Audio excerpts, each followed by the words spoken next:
Hello friends, எல்லாருக்கும் வணக்கம். இன்றைக்கி நம்ம பார்க்க போகிறது வந்து இந்த சக்கரவள்ளி கிழங்குல ஒரு டிஷ்ஷு தான் பார்க்க போகிறோம். இந்த சக்கரவள்ளி கிழங்கு வந்து நம்ம அம்மா வந்து பாயில் பண்ணி கொடுப்பாங்க. ரொம்பவே சாப்பிடுவோம் விரும்பி. ஆனால் இப்போ நம்ம பசங்களுக்கு இந்த மாதிரி பாயில் பண்ணி கொடுத்தா அவங்க வந்து சாப்பிட மாட்டேங்கிறாங்க. அதனால் நான் இப்போ என்ன பண்ண போகிறேன் அப்படின்னா, இந்த சக்கரவள்ளி கிழங்கை வச்சு இடியாப்பம் பண்ண போகிறேன். இதுக்கு ஃபஸ்ட்டு நம்ம என்ன பண்ணணும் அப்படின்னா, இந்த சக்கரவள்ளி கிழங்கை கட் பண்ணி வேக வச்சு எடுத்துக்கணும். இது நான் வேக வச்சு தான் எடுத்து வச்சுருக்கேன். இது காலைல இட்லி பானையில் இட்லி அவிக்கும் போதே அடியில் போட்டு வேக வச்சு எடுத்து வச்சுட்டேன். ஈவினிங் வரும்போது நமக்கு ஸ்நாக்ஸ் செய்ய ஈஸியாக இருக்கும் அப்படின்றதுனால.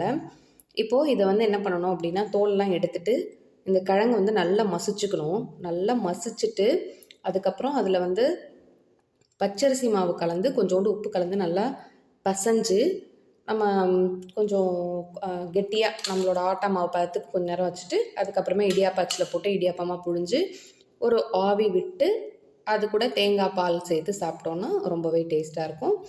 நான் செஞ்சு காமிக்கிறேன் ஃப்ரெண்ட்ஸ், வெயிட் பண்ணுங்கள்.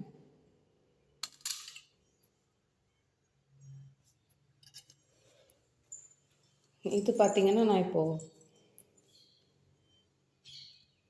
பசைஞ்சு வச்சுருக்கிற மாவு இந்த மாதிரி பதத்துக்கு பசைஞ்சு வச்சுட்டு கொஞ்சம் நேரம் க்ளோஸ் பண்ணி வச்சிட்டிங்கன்னா கொஞ்சம் லிக்விட் கன்சிஸ்டன்சி மாதிரி வரும்.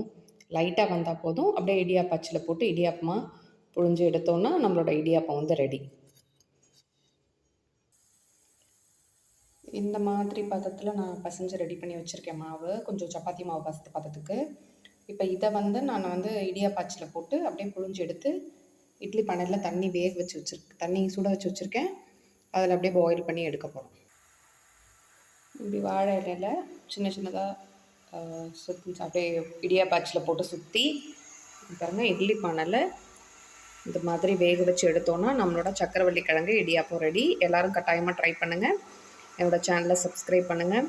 இது சாப்பிட்றதுக்கு ரொம்ப நல்லாயிருக்கும். இது ஏற்கனவே பாயில் பண்ணி எடுத்துருக்கிறதுனால இது சீக்கிரமாகவே வெந்துடும். இப்போ நான் இதை எடுத்துட்டேன் இட்லி பானையிலேருந்து வேக வச்சு. இங்கே பாருங்கள், நல்லா வெந்து சூப்பராக இருக்குது. இது கூட தேங்காய் பால் சேர்த்து சாப்பிட்டோன்னா ரொம்பவே டேஸ்ட்டாக இருக்கும். ரொம்ப டேஸ்ட்டான சுவையான இடியாப்பம் உடனடியாக இமீடியட்டாக ரெடி பண்ணியாச்சு. தேங்க்யூ வியூவர்ஸ், கட்டாயமாக ட்ரை பண்ணுங்கள். உங்கள் குழந்தைங்களுக்கு எல்லாருக்குமே கொடுங்க. இது மேலே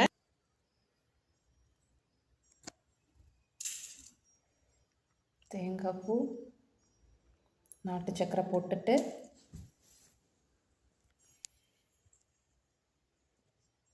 சாப்பிட்டோம்னா நம்மளோட தேங்காய் பால் ப்ளஸ் சாப்பிட்டோன்னா நம்மளோட இடியாப்பம் ரெடி.